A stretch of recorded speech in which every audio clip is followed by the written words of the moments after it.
واش كتجاوبي مع راسك بزاف هاد الايام؟ كتقولي علاش دماغي عامر؟ علاش ما كنرتاحش؟ علاش كنبقى نفكر حتى في الحاجه اللي ماشي ضروريه؟ هاد الاحساس ديال راني مفكره حتى وانا نعسانه، راني مفكره حتى في طريقي، راني مفكره وانا مع الناس. هادشي كامل كيحصل لينا كاملين، وماشي علامه ضعف، بالعكس علامه انك كديري مجهود كبير فوق طاقتك. السلام عليكم البنات، الأمهات، الآباء، وكل واحد كيسمع ليا في هاد اللحظة. مرحبا بكم في دارنا بسلام، الفضاء اللي جاي من قلب مغربي بسيط، عفوي، دافئ، كيحاول يعطيكم لحظة هدوء وسط الزحام، وسط الروينة، وسط المسؤوليات اللي كتشدنا النهار كامل. اليوم بغيت نهضر على واحد الموضوع اللي كيخنق بزاف ديال الناس بلا ما يحسوا. علاش دماغنا ديما عامر؟ علاش كيبقى يخدم بحال شي موتور ما كيبغيش يوقف؟ علاش كنحسوا بالتعب قبل ما يبدا النهار اصلا؟ شنو السبب؟ وشنا هما الحلول البسيطه اللي نقدروا نديروها في وسط حياتنا المقلوبه باش نرجعوا شويه ديال الراحه النفسيه؟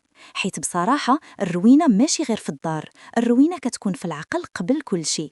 الروينة كتكون في القلب، في الأفكار، في التوقعات اللي حاطين على راسنا، في الإحساس أننا خاصنا نكونوا كامليات، خاصنا نرضيو كل شيء، خاصنا نكونوا واجدين لكل موقف، لكل طلب، لكل تغيير.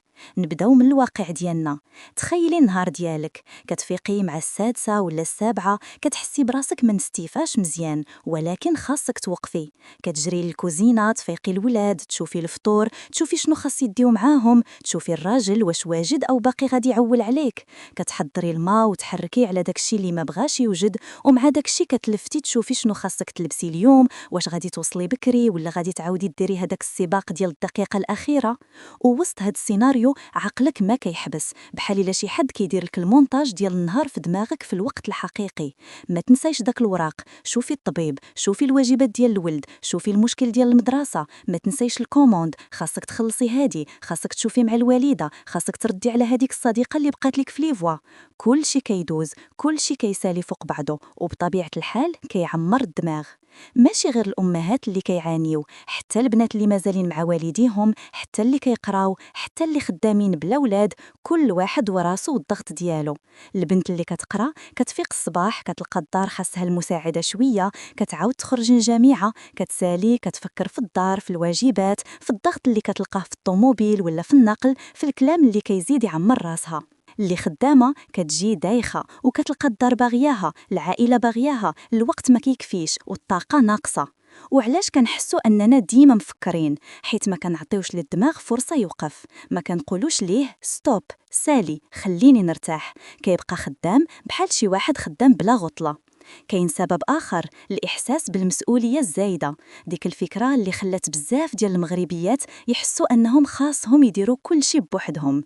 كتكبري، كتهضري، كتعاودي، كتخدمي، كتربي، كتعاوني، ووسط هادشي ما كتسوليش راسك وفين أنا. كنزيدوا على هاد الشيء اثر السوشيال ميديا، كتشوفي الناس دايرين ديكورات، دايرين نظافه، دايرين روتين، دايرين تحضيرات، وكل شيء كيبان ساهل، نقي، مثالي. وانتي كتشوفي داك الفيديو وتقلبي وتلقاي الماعن شادين الصف، والحوايج فوق الكرسي، والوليد كيعيط، وراجلك كيطلب، والخدمه كتعيط. وهنا كيبدا الاحساس ديال علاش انا ما قادراش، علاش حياتي ماشي هكاك، وكيزيد الدماغ يعمر. هاد التفكير ماشي خطأ، ولكن مرهق، وخاصنا نلقاو الطرق اللي نخفوا بها على راسنا. دابا نمشيو للحلول، ولكن بالراحة بلا ضغط. أول حاجة تنفس، يمكن يبان لك سخيف ولكن راه فعال. غير ديري تنفس عميق 3 دقائق، سدي عينيك، دخلي الهواء ببطء، حسي صدرك كيطلع، ومن بعد رجعيه ببطء. هاد التقنية كتنقص الضغط من الدماغ، وكترجع الجسم لواحد السكون اللي كيعاونك تركب أفكارك. ثاني حاجة، ديري تفريغ الدماغ، خدي ورقة، ستيلو، وكتبي كاع الحوايج اللي كاينين في بالك، بلا ترتيب، بلا منطق، غير كتبي خاصني ندير هادي، خاصني نشري هادي، بغيت نهضر مع فلانة، عندي هاد الغونديفو، بغيت نرتاح، بغيت نبدل الروتين، بغيت ننعس بكري. غير كتبي، راه الدماغ كيحتاج يفرغ الحمولات. ثالث حاجة، نقصي من التوقعات. راه المثالية كتقتل الراحة النفسية. ماشي ضروري ديري كل شي في نهار واحد، ماشي ضروري تجاوبي على كل فويس، ماشي ضروري ديري الماكلة كاملة بيديك كل نهار، ماشي ضروري تكون الدار مسقولة بحال الصور. عطي راسك الحق تكوني إنسانة ماشي روبو. رابع حاجة، ديري نظام صغير في الدار، غير نظام بسيط، ماشي هادشي ديال اليوتيوبرات. مثلا سبابي، المفاتيح، الأوراق، الحوايج اليومية، ديري ليهم بلاصة واحدة. غير هاد العملية كتخفف 40% من الضغط، حيت ما كيبقاش الدماغ يقلب بزاف. خامس حاجة، خودي وقت غير ليك، غير 15 دقيقة بلا تليفون، قهوة هادئة، موسيقى، ماسك، شاية، مشية قصيرة، ريحة زوينة، ضو خافت. هاد الدقائق كيرجعوا لداخلك شوية توازن. سادس حاجة، نقصي من الضجيج النفسي، ماشي غير الضجيج ديال الصوت، حتى ديال الهضرة، الإشاعات، المقارنات، التعاليق، الفيديوهات اللي كتشوش، الناس اللي كيعطيو طاقة سلبية. هاد الشي كيعمر الدماغ بلا ما تفهمي. سابع حاجة، طلبي المساعدة، هادي أهم خطوة، حيت بزاف ديال النساء كيشدوا كل شي بوحدهم وكيطيحوا في التعب بلا ما يحسوا.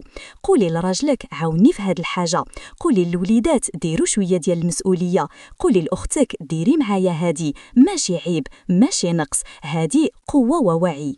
ثامن حاجة، ما تعطيش قيمة زايدة لدوك الأفكار اللي كيجيبوا لك القلق. مثلا ما درتش كل شي، الناس حسن مني، غادي يغضب مني فلان، غادي يطيح عليا. هاد الأفكار غير موجة، دوزيها ما تمسكيهاش. وبغيت نقول ليك كلمة من القلب، إلا كان دماغك عامر راه لأنك إنسانة كتهمك التفاصيل، كتخاف على اللي معاك، كتعطي بلا حساب، كتحس بالمسؤولية، ماشي لأنك ضعيفة، بالعكس لأنك قوية أكثر من القياس. إلا كنتي راه عندك مهمة صعيبة ولكن عظيمة. إلا كنتي بنت راه كتعيي بزاف باش تبني مستقبلك. إلا كنتي خدامة راه كتوازني بين حيالتين، وكل هاد الشي ماشي هين. تصوري معايا إلا مع كل هاد الشي بقى فيك الجهد وبقى فيك القلب وبقى فيك الآمال، شحال هاد الشي جميل. الخلاصة، الدماغ كيعمر ملي كنعيطوا ليه باش يحمل أكثر من طاقته، ولكن ملي كنخفوا عليه بشوية ديال التنظيم وبشوية ديال الراحة وبقليل ديال الهدوء كيولي كل شي خفف.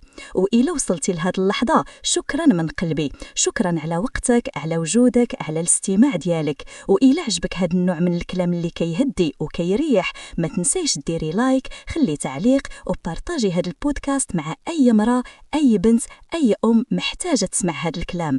مرحبا بك في دارنا، دارنا بسلام، ونشوفكم في الحلقة الجاية، وبسلامة عليك.